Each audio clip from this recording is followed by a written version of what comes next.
Hi, Debz Cooper, Global Stressologist. Let's try that one again. Gosh, I think this is... we're just going to breathe through this. We're going to breathe through this. So, let's go. What do you do with information being passed to you? Debz Cooper, Global Stressologist. I would love to know if you're here live on this call, if you're here watching a replay, or where you are in the world would be fabulous. Thank you.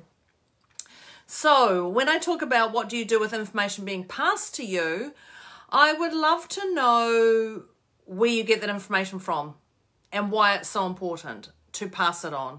That is a key one. Oh, hi, John. Fabulous. Yay, finally. Thank you. So, there's different levels we go to, and one of them is when someone gives information to you, is it about where you're going, what time? Is it about an appointment? Because if it's about an appointment, there's different levels you're going to have to talk about. How to do tasks. If you're telling somebody or suggesting to someone to do a task or giving them instructions around that task, that's another one to go down. If there's any inspiring quotes, memes, ideas, or anything that you think would help others, there's another angle to go down. There's also, I'm going to say my favorite, which is not really my favorite, but it's one of my ones that come up quite often. And that is general chit chat. And there's two branches from that general chit chat. And one of them is gossip. And the other is general chit chat. So if we break that down, you'll know when the gossip's about. You'll know what specifically is going on when it comes to gossip. So is there any other information that you think I've missed? Let me know in the comments. That would be super awesome.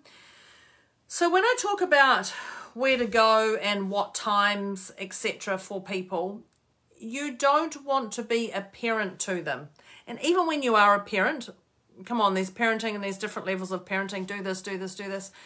But one of the things I do is I have these post-it notes. And if I'm reminding somebody, what I do is I write it on a post-it note. Now, these are super little cute post-it notes that are a little bit different to the square ones. Entirely up to you. But you can leave a little note. Don't forget 4 o'clock appointment today, or reminder 1 p.m. appointment, you need this, this, and this. Just to remind people if that's what you think they need. There's also a level of trust that they have it sorted. So you can use these. It's a little bit softer. I personally use my phone a lot. I use my phone for my laptop, my phone, my diary, for any appointments that I have. And if I'm inviting somebody to come along to something, I calendar invite them on my, I think it's Google, Gmail calendar. I just do that because that's my preference. I don't check if they're attending or not because we've already set up that time for them. But it's just a reminder so that it goes into their diary. So it's entirely up to you, post-it notes or whatever. So that's where to go, what to do.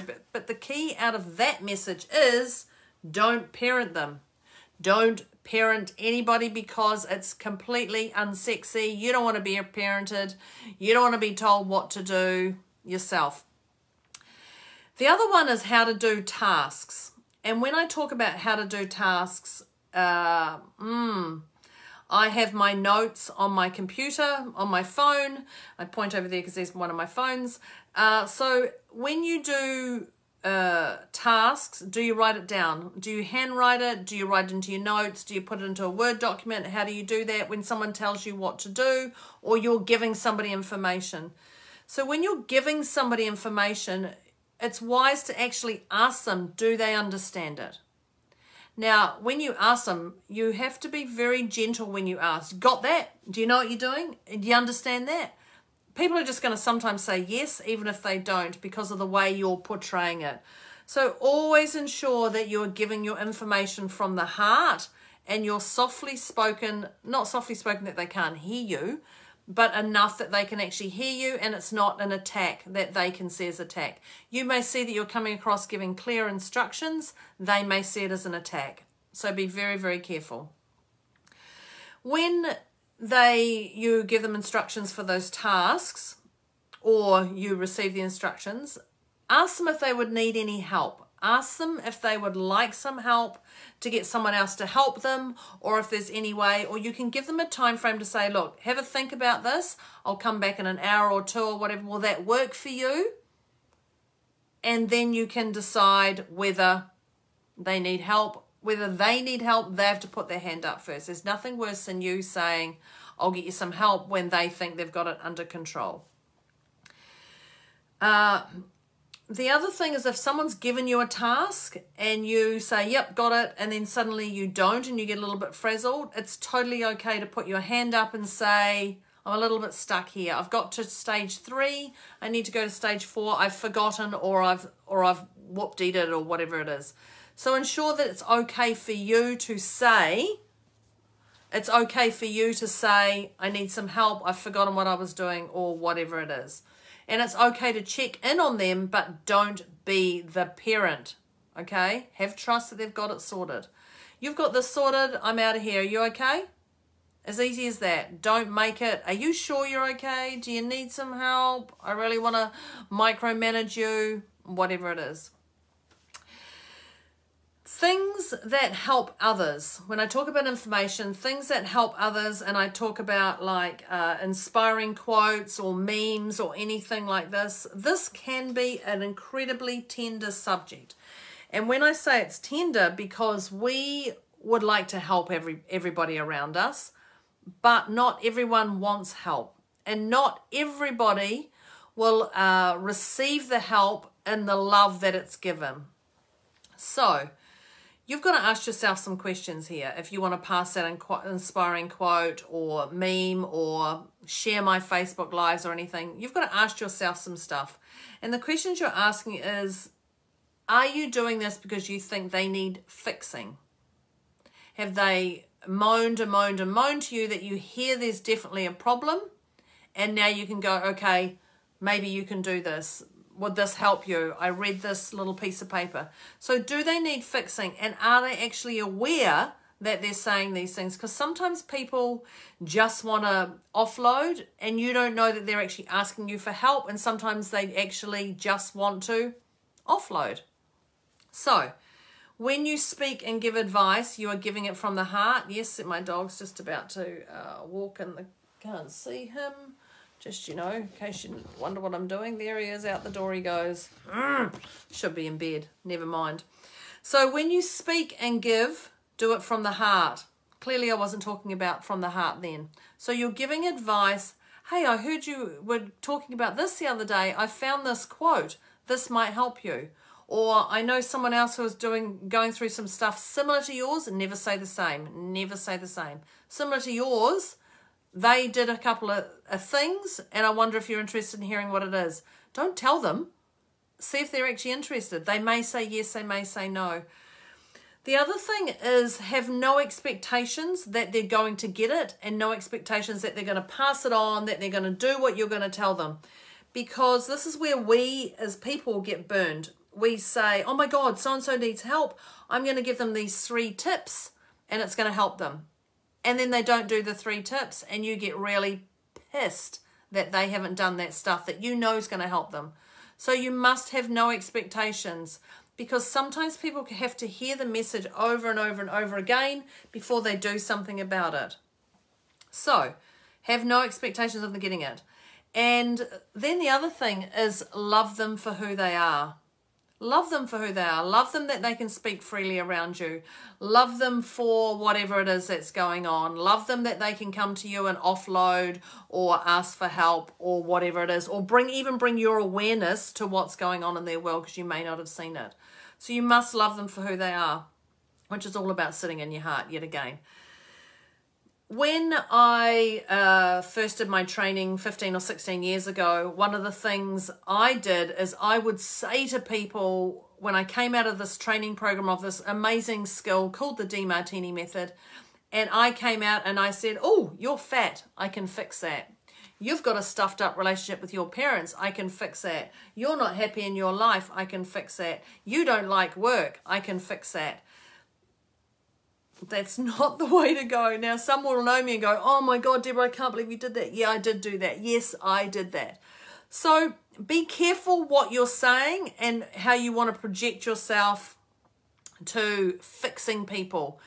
Because if you think you need to fix people, it's actually you who has the problem. It's actually you who has the problem. So if you don't humble yourself with your knowledge to share it with love, the universe is going to humble you. So be very, very, very careful with what you say, do, action-wise. Go from the heart. Okay, so the other thing is I would love to say is general chit-chat. And this is what I'm talking about, general chit-chat, and I talked about the gossip. You know when it's gossip or not. So when it's general chit-chat, ask yourself, why do you find it necessary to pass it on? Or gossip, why do you believe it's necessary to pass that information on? I get a lot of information in my consultations, and I go, oh my gosh, if I'm consulting with a relationship, I go, oh, if only the other person knew that. That's definitely not stuff I'm going to pass. I don't pass it on anyway because I'm sitting in a confidential agreement. But if only the other person knew that. Gosh, if only they would. Why do you feel the need to pass that information on? That's a massive no-no. It's just a massive, massive no-no. There's a quote that I say, and one of the things I say is, it's not your news to share. It is not your news to share with anyone. Anyone. It is not your news. It is up to them to tell other people. You can say to them, oh, I think it's a great idea that you actually tell people this, or I'd love you to hear this information. They would love to hear this information, or that would be incredibly valuable. That's totally okay, but it is not your news to share. Get that into your head. No, no, no, no, no. People love other people's drama. We all have a love level of drama. People love other people's drama. So there's a feeling of endorphins that, oh my God, we've got this. Oh my God, my relationship's nothing like theirs. They're hearing that. That is not your news to share, and don't go riding on someone else's crazy train. So be aware you have a train. You can stay on your train, or you can stop that information when it is.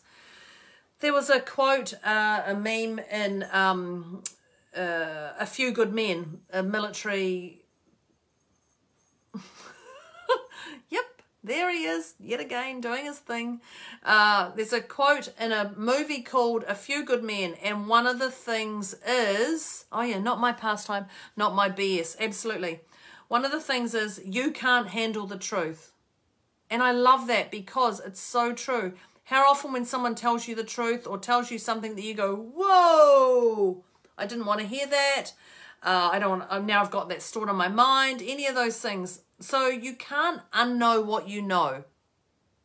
You cannot unknow what you know, but you can choose to store it, throw it away, or pass it on. Now, the wisest thing to do, I believe, is throw it away or find somebody who you can talk to confidentially and bounce some ideas off. That would be Debz Cooper. So if you have any questions, let me know.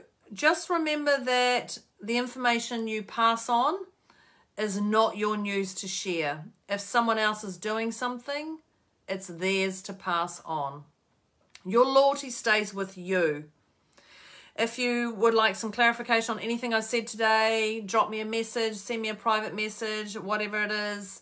Either jump on that train and stay on that train when you get that information, or stop it at that carriage. So thanks very much, people. That's Debz Cooper over and out. I will see you next week with another inspiring topic. Thank you for joining me, to those people. And thanks, John, for putting some quotes up there, messages. Thanks, everybody. Have an inspiring day. Bye. Or night for Jane in the UK. Bye.